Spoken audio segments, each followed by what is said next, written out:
All right, so welcome back everybody to another video for XVault Gaming. Today I just want to do a brief rundown of the week I've had with my PS5 since having it. I've had plenty of time to mess around with this. I've unboxed, in addition to mine, three other ones for folks and also helped set that up, which is helpful in many ways. So I just kind of learn to do it quicker and quicker and quicker, of course. But that being said, I've ultimately had a lot of time to put this together and really have some hands-on time with it.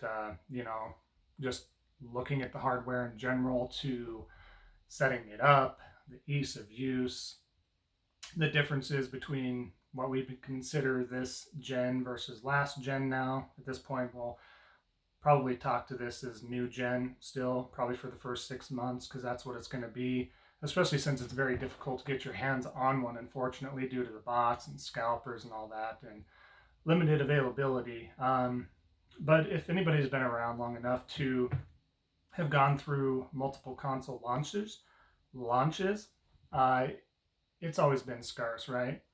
Whether it was back in the PS1 N64 days. I can't really remember myself with the Super Nintendo and Sega, as I didn't get those maybe right away. But I thought those were pretty plentiful. But after that, yeah, PS1, N64, GameCube, Switch, PS3, Xbox 360, and so on. It's always been very hard to get your hands on that.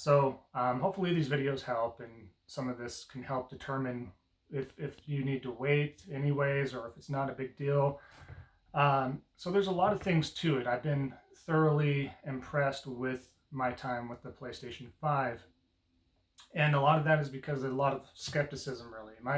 Am I getting too overhyped for this console? Am I expecting too much and all that?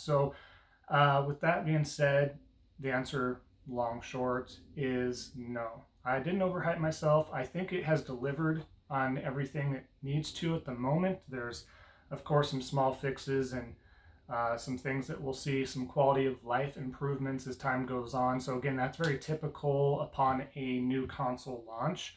One of those just sticks out like a sore thumb. Can't even talk today.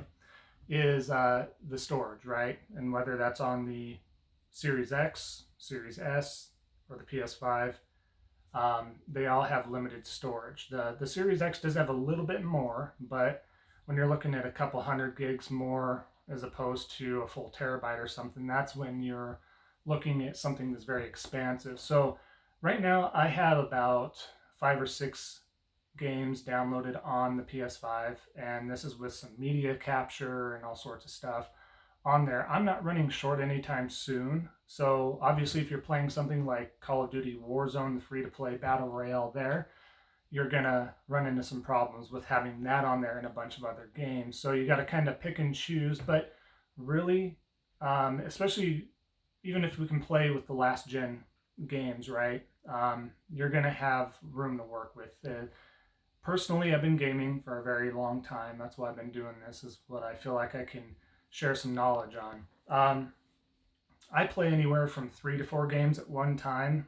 Never any more than that. I could look at my gaming library and be like, yes, I like this game. Or let's take Castle Crashers, for example, right? One of my all-time indie favorites. And I'm not going to go back and be like, oh, I'm just going to play this tomorrow or next week. If I'm going to play it, I know well in advance, hey, I want to play this particular game.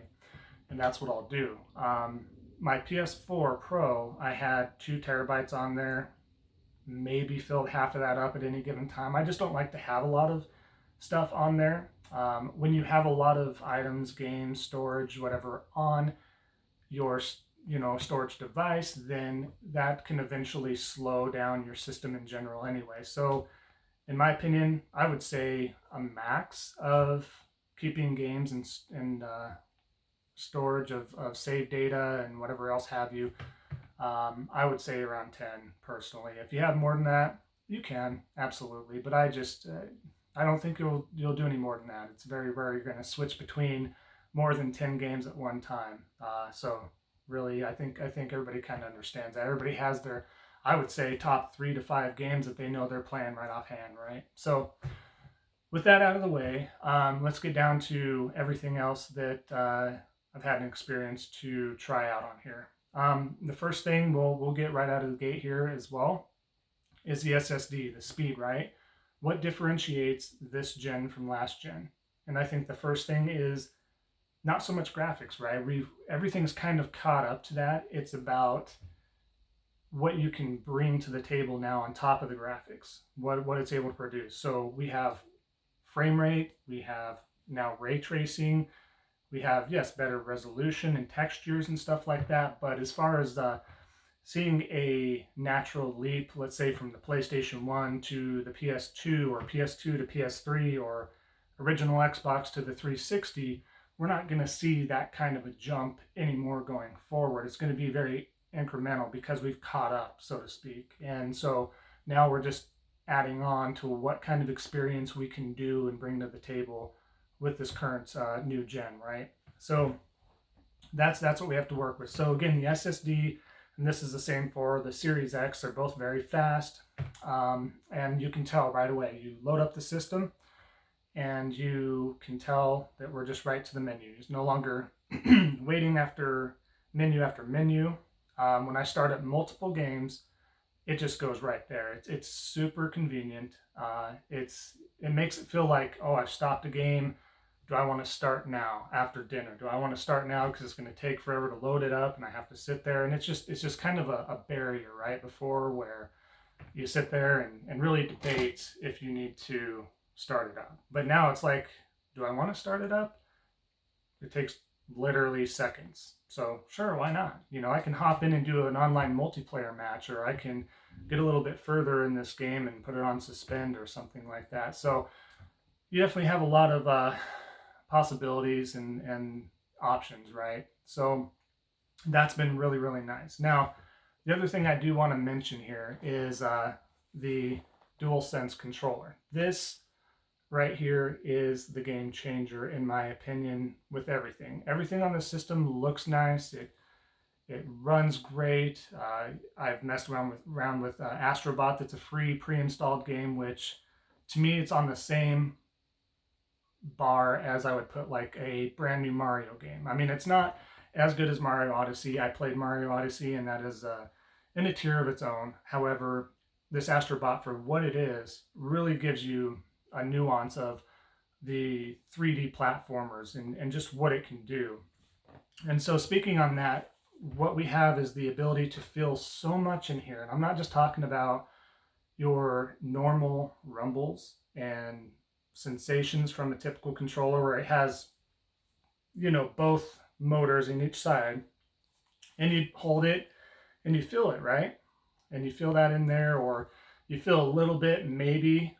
In the previous Xbox controllers, they had a little bit of haptic feedback and a little bit of rumbles in the triggers, but this is so different. So you feel you're walking through grass, and you can see some of my videos before where I'm just kind of experiencing that with the Astrobot levels. I have some videos on that, but you're going through the sand, the grass, the wood, the snow, metal, tin, whatever you want to walk over, right? In that level, you're going to feel differences, and you can feel that through that controller here, this DualSense controller, and that is really a sense of immersion, right? So the Switch has HD rumble in its Joy-Cons, and that is really awesome, and you can feel a lot in those, right? So, but this improves upon that and so much more. Another example is in Astrobot, there's a HUD world, and what happens is you have a lever and you pull down some prize bubbles right there and there, and you have some prizes. You use your coins for that. Well, when I was sitting there first trying to pull the lever, I could only pull my trigger about right here. And I thought it was broken. I'm like, oh, this is really stupid. This is dumb. This isn't working. Why is this not working? Of course, there's bugs. I'm going through all this stuff, being super pessimistic about it. And then finally I was sitting there and I was like, whatever, I'm just going to push this more. I'm like, this is so dumb. I'm going to push it more. And I push it, and I'm able to, you feel this tension, like hard tension, and you pull it, and it pulls that lever right out to you, and it drops a prize in your other robotic hand in that hub. And in that side, you're pressing this other button to break that prize with your hand, and then you open that prize, so to speak, right? So there's a lot of options and such like that. So in some other levels, you have some springs. You turn into a frog suit. You'll see that in the videos as well. You feel the tension, the spring. It's unlike anything I've seen. I'm not just hyping this up. This is truly something that you're feeling. I haven't felt or experienced before. Everybody I've let try this out so far has thought the same thing. Like, this is crazy. It's weird. You're in a rocket ship. You can feel the throttles. It's sitting there just clicking your fingers back, and so it just the immersion there. I wish I can go into much more. I don't want to make it only just about that game and just the DualSense itself. But another example, playing through Miles Morales, Spider-Man Miles Morales. You can feel the web flipping, right? Just right through there.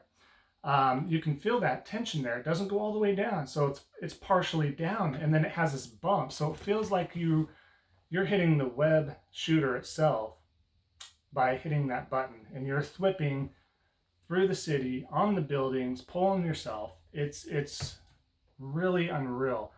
And another example is an electrical current. You have to come up on this one platform, and there's a pure electrical current, right?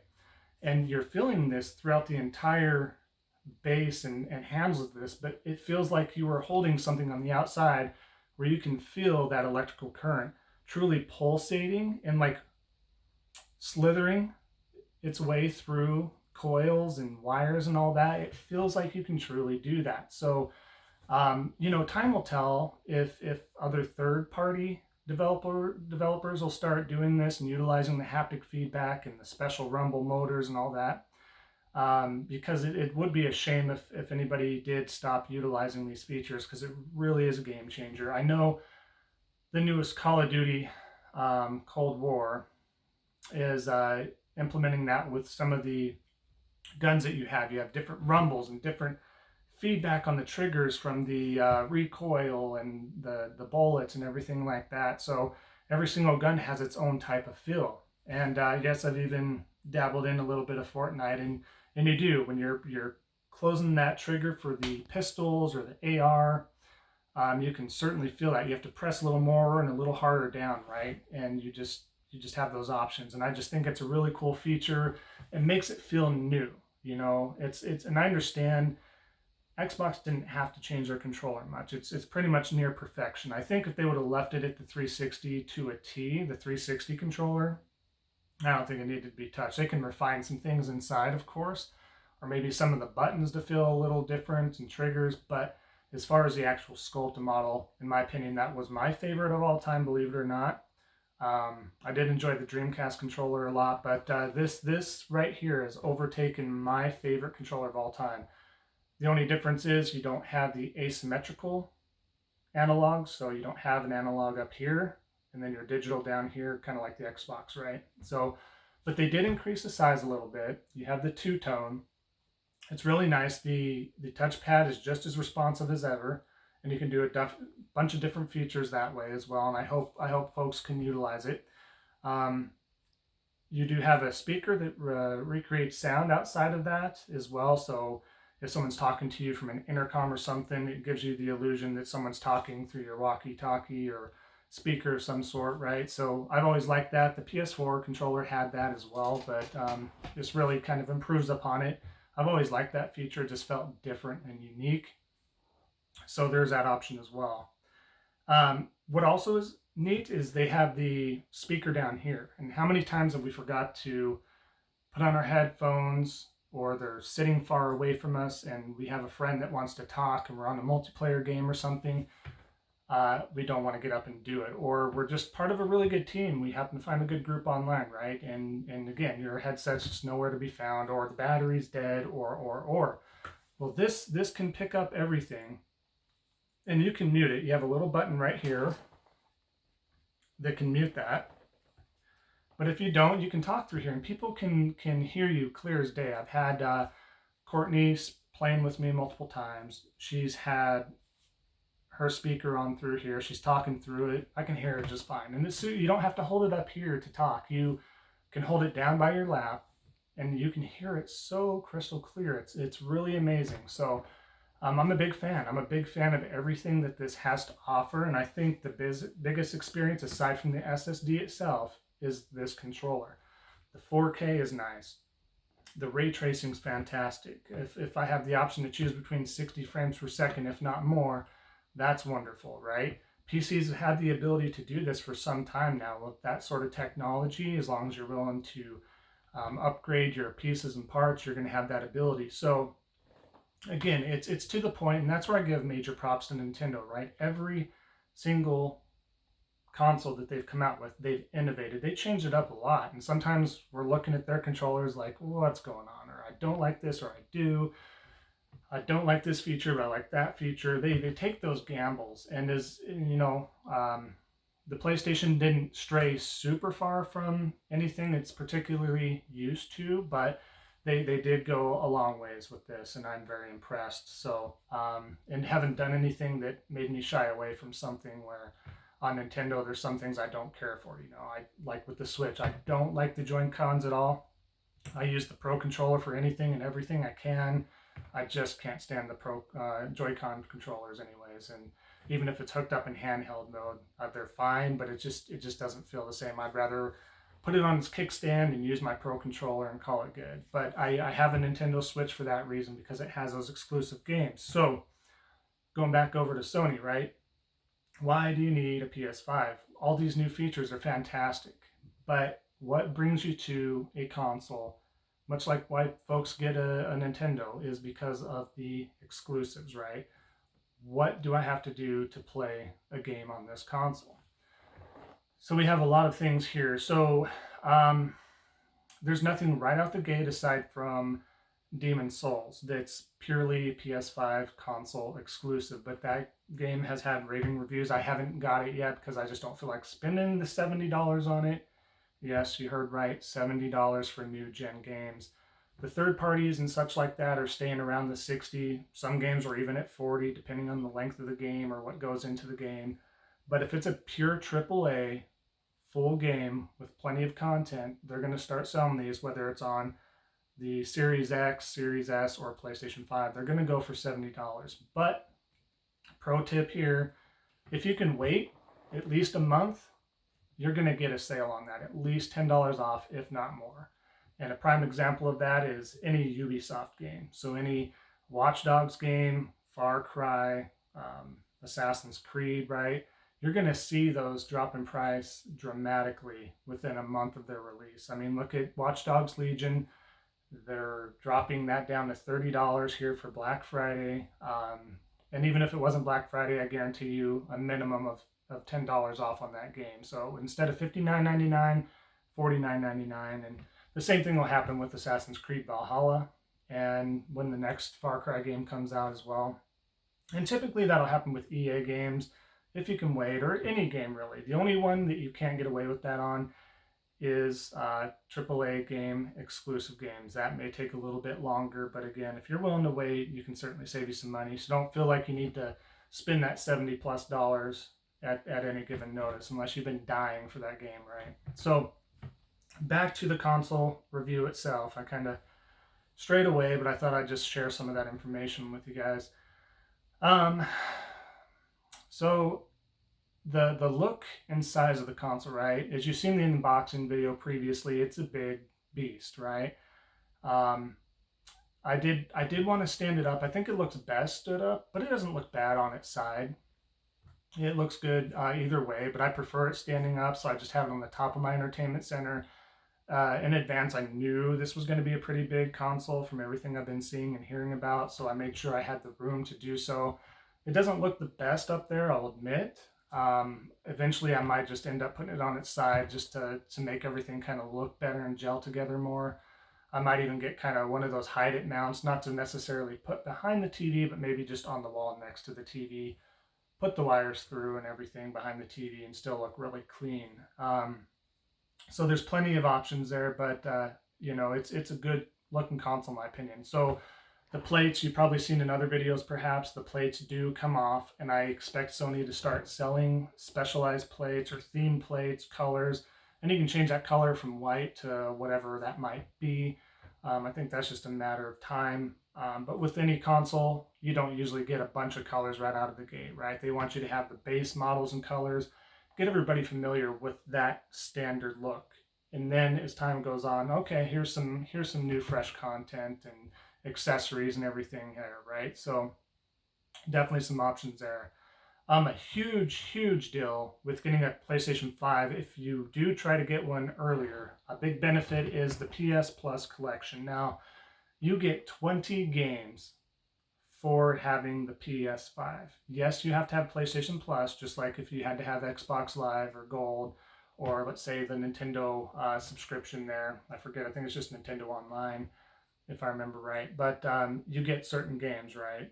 Monthly given to you. You get to play online multiplayer if that's your thing. If you're not, maybe it's not a big deal. But if you could at least even get the month, if you have a PS5, you're able to secure it. Just pay for 1 month of PS Plus, even if it's something you don't typically utilize, which I think it's a great value. They usually give really good games 2 times or 2 games, 2 to 3 games a month, right? And they've usually been pretty good games. But what they do to, especially if you're a new adopter, let's say you're only Nintendo or you're only Xbox, or this is your first time getting into gaming in general. If you get this system, 20 games, you're getting AAA games too, guys. These aren't cheapo, arcadey, 2-hour games or something. You're getting God of War, you're getting Days Gone, you're Until Dawn.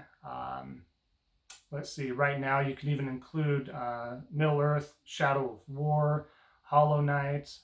In addition to that, you get Mortal Kombat X. You're getting just a plethora of games here, and it's just crazy what you can put on there. It's really great. There's a few that I didn't have, so I added to my collection. But certainly do that to yourselves. I don't know the end date for those with getting the PS5. I'm assuming they know that the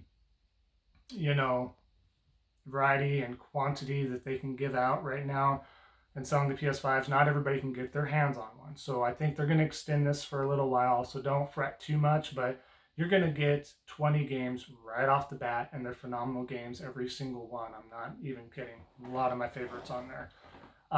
So that's certainly an option there. But overall, guys, my experience has been fantastic. I haven't regretted one iota of this. $500 for everything that this console can do. You can't spend $500 on a PC and get a guaranteed 60 to 120 frames rates per second. You're not going to get as fast as of an SSD in there. You're not going to get the ray tracing in there, the particular graphics card, the GPU and all that with $500, right? $500 alone is not going to even get you the desktop, the tower, with all the goodies inside of it for $500. Now, if you already have a PC and you're pretty much ready to go, that's going to be an option for sure. It's not going to probably cost you too much to get what you need, right? You're just going to need the graphics card, maybe the RTX, right? And just do that, and that's fine.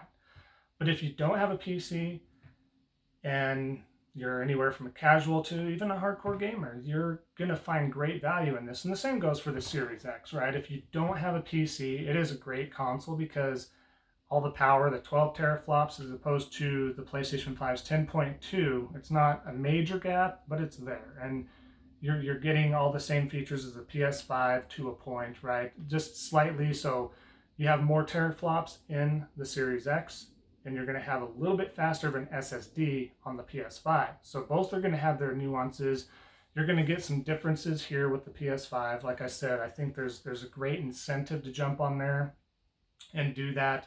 And for example, Xbox Game Pass, that's what they're leaning towards heavily, and that's great. It's a great service, and they even have the cloud gaming with that. I've tested that out a little bit, and I'm not really experiencing much lag with that. So if you have a cell phone, whether it's Android or iOS, or if you have, a Chromebook or laptop or computer, you can subscribe to Game Pass and play whatever they have on that rotation of their collection as well, right? So that's another option. But again, if you want Series X, there's nothing wrong with that. by all means go that route. But I think that the PS5 definitely has a lot to offer. And for newcomers and onboarding folks that are maybe even jumping ship or just want to have also a PS5 or something like that, you can't go wrong. $500, you cannot go wrong. And if you get the digital only version, if you don't care about physical, if you're not a collector, you can try to procure or secure a digital PlayStation 5 for $100 less. So you're looking at, instead of 500, you're looking at 400, right? Not a bad deal, depending on that. So, guys, that's a lot to probably take in and try to figure out. But I think you can't go wrong. Like I said multiple times, I can keep beating a dead horse here, but you cannot go wrong with this system. I love it. I love every minute of it. The family loves it, and it's a really cool experience. And there's a lot coming out for this that's going to be truly amazing. We got Ratchet and Clank coming out this 2021. We have a new Horizon Zero Dawn in 2021. Possibly the next God of War in 2021. We haven't had an official word on that yet. They're giving out Destruction All-Stars as well for free in February. Just a lot of cool games, guys. A big fan of these games. When I talk about PlayStation so much, is because if you are a gamer, I hate for folks to miss out on these amazing exclusives, right? They're just so good.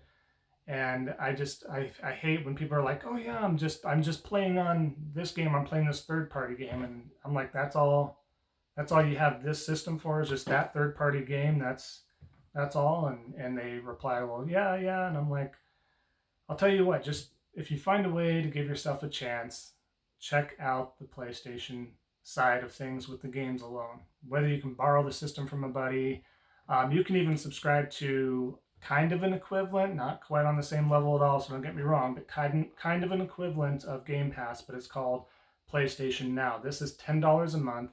They also have a rotation of games ranging from PS1, PS2, PS3, PS4 games right now, and soon to be PS5, of course. But a lot of cool options. You have the exclusives in there, you have the third parties, some of your old school games that you may not have remembered. You can go back and play games like Dark Cloud 1 or 2, really cool games like that. Or it's just some games you just haven't tried and you meant to try, and it's there. You know, you have Resistance 3 if you want to do.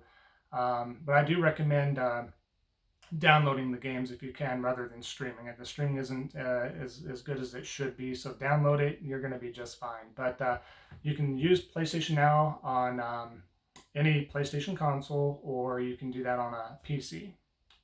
So definitely, if you have the option, do that. Check out some of those games, see if that kind of changes your mind or opens your eyes a little bit. But again, I'm not a Sony spokesperson. I just am a gamer, and I want everybody to experience what I've experienced throughout these many years. And I've played every single console that has come out. The only one I didn't own was starting with the Xbox One. I had the OG Xbox, the 360. I've had all the Segas, the Nintendos, and all the PlayStations. I just didn't get the X1 because I started getting a little bit older with working, family, stuff like that. I can't do 3 consoles. I can barely mess around with my Nintendo Switch, and I'm missing out on so much there. But you also have to kind of keep that in mind. What kind of time do you have, right? So in order to play, even if it's casually, you probably can't afford 2 systems, or you can't afford any more time to 2 systems, or however that may be. So definitely keep those options in mind. But really look into that. Maybe look at some gameplay. Follow the channel, and I have some gameplay of some games, especially some exclusives, because I play them for a reason. They're really great. So check those out with me. But I think I'm going to wrap this up, guys. Again, fantastic controller all the way around. I love it. Awesome experience. The system's been phenomenal. Haven't had any issues with it. And it's been a great time, and I can't wait to see what's going to be coming more on the PlayStation side of things, right? I'll keep my ears and eyes out for everything, all gaming related. I'll continue with some streams, some videos. I'm working on some editing options throughout the system. It's been great for broadcasting as well. Super, very fluid, and a lot of options to mess with there too. So stay tuned for that. And again, thank you guys for staying through this whole video if you did. Be sure to, I hate to ask, but be sure to like, subscribe if you haven't already. I'd love to have you as part of the community. And I'd like to start getting more and more content out there. So if you have any questions, feel free to drop them in the comment section below. And I'll be more than happy to answer as much as I can. And we'll keep it at that. So thanks again, everybody. Take care, and I'll see you next time.